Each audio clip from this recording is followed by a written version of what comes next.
మన తిరుపతి దేవస్థానము ముక్కోటి ఏకాదశి రోజు ఎంతో భక్తి శ్రద్ధలతో వచ్చి మన భక్తులు దర్శించుకుందామని వస్తే నిన్న 7 మంది తొక్కిసలాట్లో దుర్మరణం పాలైనారు. వాళ్ళకి మనం ప్రత్యేకంగా వాళ్ళకి మనము దిగ్భ్రాంతి చెందాలి. ఎందుకంటే మనం ఫస్ట్ అదేవిధంగా 45 మంది 50 మంది దాకా గాయాలు తగిలినాయి. వాళ్ళు కానీ మన తిరుపతి వెంకటేశ్వర స్వామి వాళ్ళని కానీ దయించి వాళ్ళని కానీ త్వరగా కోలుకునే విధంగా, ఎందుకంటే వెంకన్న స్వామి అంటే ప్రపంచ దేశంలోనూ పెద్ద నమ్మకం ఉంది. అలాంటి దగ్గర ఈ దుర్ఘటన జరిగింది. ఎందుకంటే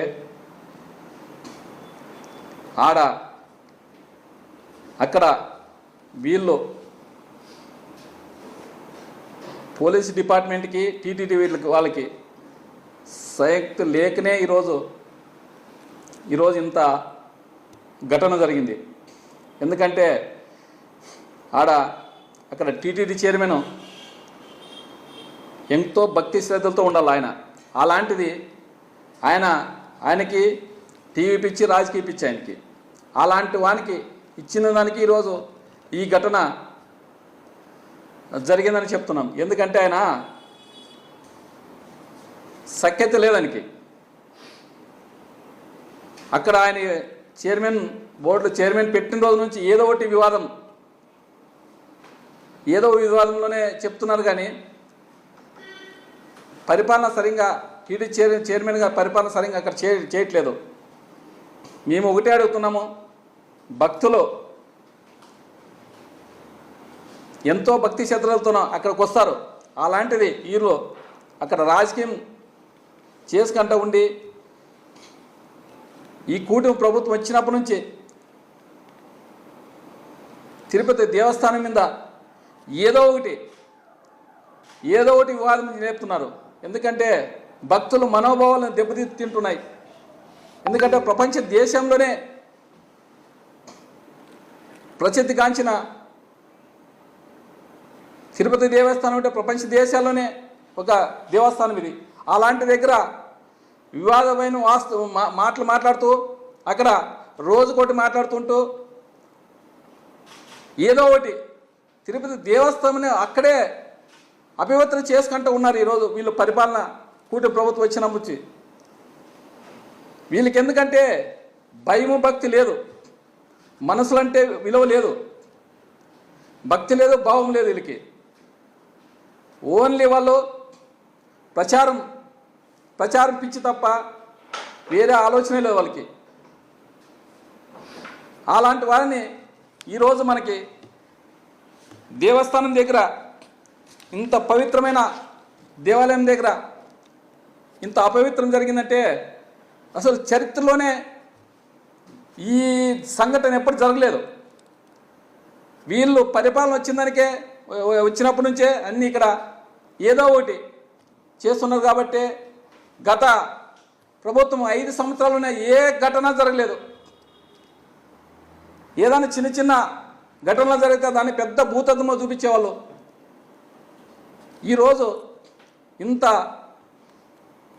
దుర్ఘటన జరిగితే దీనికి మేము ఒకటే చెప్తున్నాం, దీనికి ఎవరు బాధ్యత వహిస్తారని చెప్తున్నాం. మీకు చిత్తశుద్ధి ఉంటే చైర్మన్ గారు బాధ్యత వహిస్తాడా? అదేవిధంగా మన రాష్ట్ర ముఖ్యమంత్రి చంద్రబాబు నాయుడు గారు దీనికి బాధ్యత వహిస్తారా? అదేవిధంగా మన పవన్ కళ్యాణ్ గారు ఆయన సనాతన ధర్మం అంటాడు. ఎక్కడుందో ఆయన సనాతన ధర్మం? బొట్లు పెట్టుకుంటూ పోయినాడు ఆయన. ఏదో ఎవరి మీదో అంటే గత ప్రభుత్వం వైసీపీ ప్రభుత్వం మీద ఏదో దెబ్బతీయాలనే విధంగా మొన్ననే చూసినాము.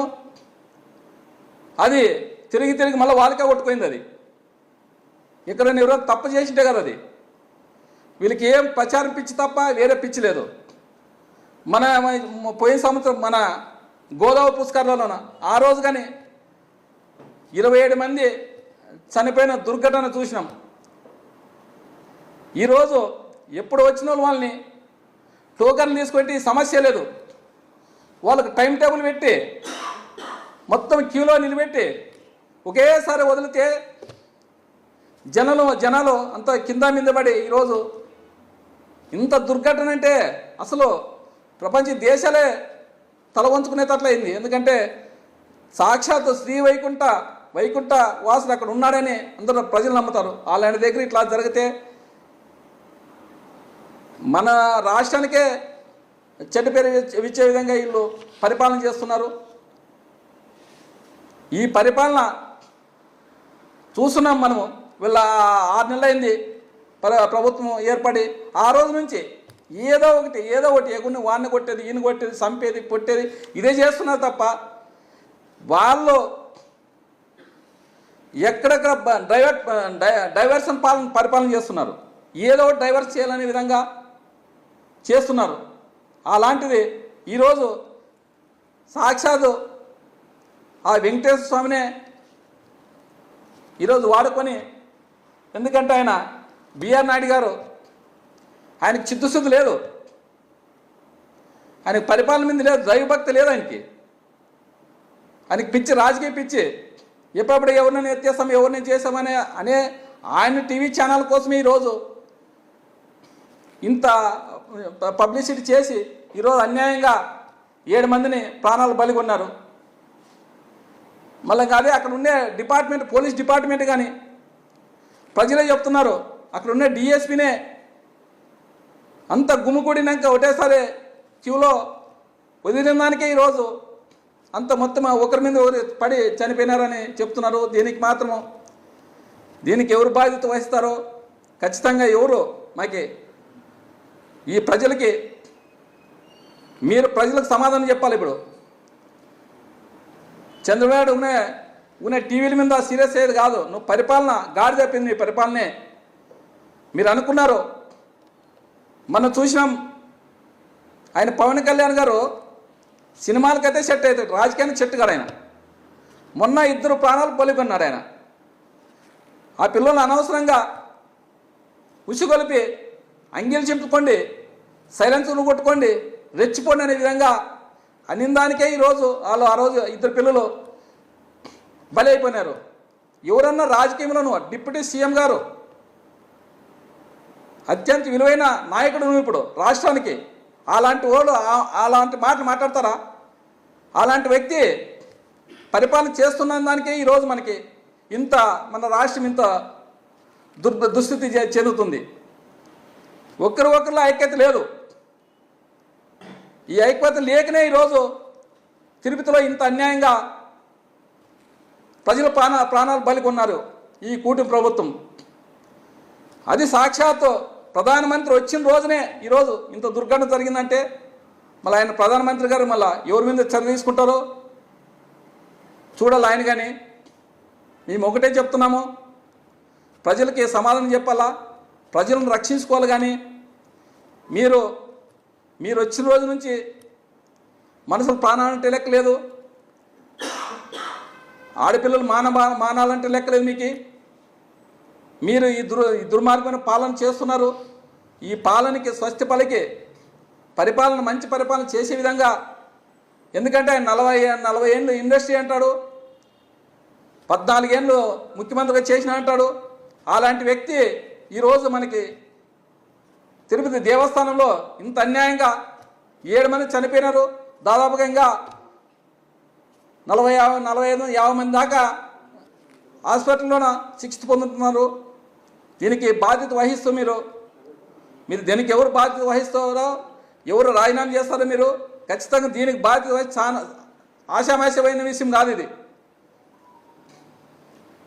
తిరుపతి దేవస్థానంలో 7 మంది చరిత్రలో లేదు. ఇదే ఫస్ట్ టైం మీ పరిపాలనలోనే 7 మంది చనిపోయిన చరిత్ర ఏముందంటే ఈరోజు మీ కూటమి పరిపాలనలోనే.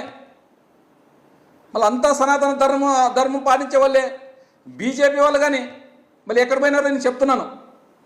ఎందుకంటే మాది హిందూ ధర్మం అంటారు. ఎక్కడ పోయింది మీ హిందూ ధర్మం? ఏమైంది మీ హిందూ ధర్మం? పాలక మండలి ఏం చేస్తుంది? టీటీడీ వాళ్ళు టీటీడీ వాళ్ళంతా ఏం చేస్తున్నారు? వ్యవస్థ అంతా ఏం చేస్తున్నారు? ఎక్కడ పోయినారు? మీరైనా కొత్తగా వచ్చిందా ఏకాదశి, వైకుంఠ ఏకాదశి? ఎన్నో వందల సంవత్సరాల కింద నుంచి వైకుంఠ ఏకాదశి నడుస్తుంది. ఈరోజు ఏం కొత్త కాదు. ఈరోజు కొత్త పరిపాలన రాలేదు మీరు కాదు.